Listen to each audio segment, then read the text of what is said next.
नमस्कार, मिथिला मंच न्यूज में आपका स्वागत है। मैं हूं मनोज और बता दें, लगातार जहां एक तरफ दरभंगा में विरोध प्रदर्शन हो रहे हैं सीए के खिलाफ, वहीं दूसरी तरफ भारतीय जनता पार्टी के प्रदेश अध्यक्ष संजय जायसवाल के दरभंगा पहुंचने के बाद भव्य स्वागत किया गया। भारतीय जनता पार्टी के कार्यकर्ताओं और नेताओं ने डॉक्टर संजय जायसवाल का स्वागत करते हुए कहा कि वो भारतीय जनता पार्टी के द्वारा जितने भी विकास के कार्य हुए हैं उन सभी की सराहना करते हैं। और खासकर बता दें, डॉक्टर संजय जायसवाल ने सभी को नागरिकता संशोधन बिल सीएए पर आम जनता के बीच सकारात्मक विचार रखने का भी आग्रह किया है। इसके साथ ही चुने गए सभी मंडल अध्यक्षों का भी उन्होंने स्वागत किया और कहा कि भारतीय जनता पार्टी के कार्यकर्ता एकजुट होकर कार्य करें और प्रधानमंत्री नरेंद्र मोदी और अमित शाह के द्वारा किए गए कार्यों को जनता के बीच ले जाए।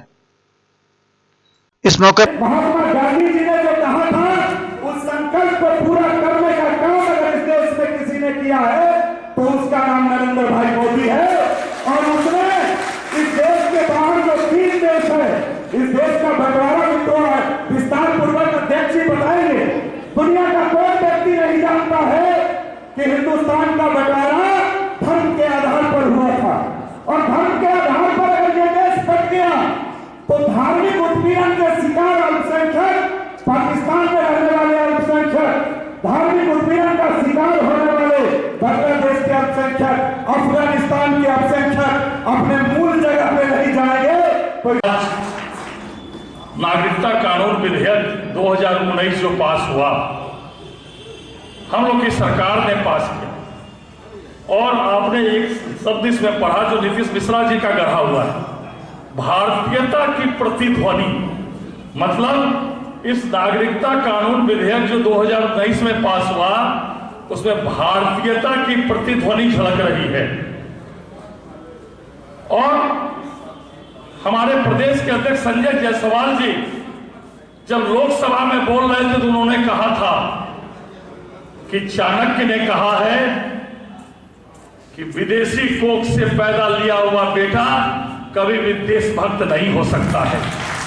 यह जब हम लोगों ने सुना तो कहा नहीं, प्रदेश अध्यक्ष जी ने सही कहा है।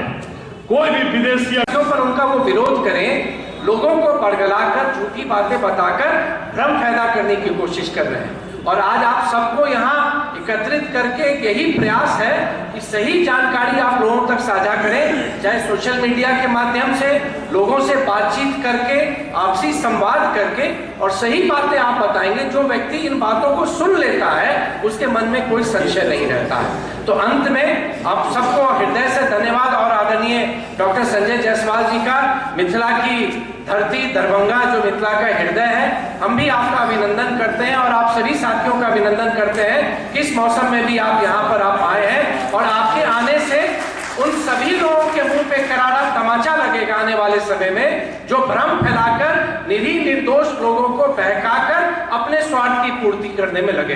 बहुत भाग के आना पड़ा। क्या इनको न्याय देना, इनको नागरिकता, इस तरह के लोगों को नागरिकता प्रदान करना क्या गलत है क्या? हमारा एक शांतनु ठाकुर है, पश्चिम बंगाल का सांसद, उसके 3 चाचा का कत्ल उसके पिताजी के, माने उसके दादा के आंख के सामने हो गया। और दादा को लोगों ने समझा कि मर चुका है। और ये शांतनु ठाकुर का पिताजी चूंकि कलकत्ता में आया था काम से, तो वह जिंदा बच गया। उस तरह के हम लोगों ने जब हजारों लाखों मसुआर लोगों को नागरिकता दी तो क्या हुआ? कोई अपराध है क्या? यह देश जितना हमारा है उतना ही पाकिस्तान और बांग्लादेश का, जिसका धर्म पे आधारित बंटवारा हुआ, वहां के धर्म से आधार पर कोई भी नागरिक प्रताड़ित होगा तो उसको भी इस देश में रहने का उतना ही अधिकार और उतना ही हक है जितना हम सबों को यहाँ मौजूद है। उनका क्या दोष था? 1947 में बंटवारा क्या उन्होंने अपने मर्जी से किया था? या तो 3 आदमी बैठे, नेहरू, जिन्ना और माउंटबेटन, और उन्होंने एक लाइन खींच दिया कि यह आदमी हिंदुस्तान हो गया और यह आदमी पाकिस्तान का हो गया। और लाखों लोग यहाँ पूरी की पूरी ट्रेन कट करके आई। और उसके बाद भी लगातार जो प्रताड़ित हुए, यह नरेंद्र मोदी जी की देन है कि उन सबों को शरण और उन सबों को नागरिकता देने का काम किसी ने किया है तो यह नरेंद्र भाई मोदी जी ने किया है। देखिए, ये एक तो यह CAA है, नागरिकता संशोधन कानून है, और यह सबको जो हमारे पिछड़े भाई बंधु थे किसी कारण से प्रताड़ित हुए पाकिस्तान और बांग्लादेश में, उन सबों को यहाँ पे नागरिकता मिल सके। जो अफगानिस्तान के हमारे सिख भाई थे जिनको प्रताड़ित करके भगाया गया, उन सभी व्यक्तियों को यहाँ पे नागरिकता आराम से मिल सके, उसी का विधेयक है।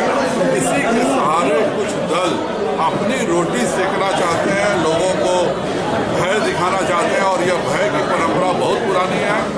जब माननीय मोदी जी 2014 में प्रधानमंत्री पद के घोषित हुए थे तो भी यह भय दिखाया गया था कि मोदी जी प्रधानमंत्री बनेंगे तो आप सबों को भगा दिया जाएगा। 2019 के पहले भी यही गलत भय दिखाया गया था, और आज भी अपनी रोटियां सेकने के लिए इस देश में दुर्भाग्यपूर्ण जहाँ भी स्थिति पैदा की जा रही है विरोधी दलों द्वारा, वह बहुत ही शर्मनाक है। और इस तरह के घृणित और कुत्सित प्रयास की जितनी निंदा की जाए वह सर, भाजपा ने क्या निश्चित किया कि हर जिले में जाकर के या इस तरह हर जिले में जाके हम अपने कार्यकर्ताओं को भी बताएंगे कि नागरिकता संशोधन बिल का क्या है, और जनता को भी बताएंगे कि जो झूठी अफवाहें विरोधी दल फैला रहे हैं, 2019 में इतनी बुरी तरह से बिहार में पिटे हैं कि बेचारे उठने लायक भी नहीं बचे। तो उनको लगता है कि इस बात का 2019 के चुनाव में संविधान खतरे में है का नाटक किया गया, और इस पर एक झूठा मुहिम चलाया गया। लेकिन मोदी जी एक सच्चे व्यक्ति के तौर पर, सच्चे प्रधानमंत्री के नीतीश जी बोल रहे हैं एनआरसी नहीं लागू होगा, सवाल पूछिएगा। झूठा मुहिम चलाया जा रहा है, और इस मुहिम का जवाब जनता स्वयं क्या चाहते हैं कि जो अफवाह फैला रहे हैं उन लोगों पर फरियाद होना चाहिए। बिल्कुल उन पर कार्रवाई होनी चाहिए। जो इस तरह से भारत जितना हिंदुओं का है उतना ही मुसलमानों का, आगे है सवाल पूछिएगा, यहाँ पीछे भारत का हर नागरिक का भारत पे उतना ही हक है जितना मेरा है, और जितना इन नवा नेताओं का है जो केवल अफवाह के बदौलत अपनी राजनीति चमका रहे हैं। देखिए, आज के डेट में नागरिकता संशोधन कानून आया है, और नागरिकता संशोधन कानून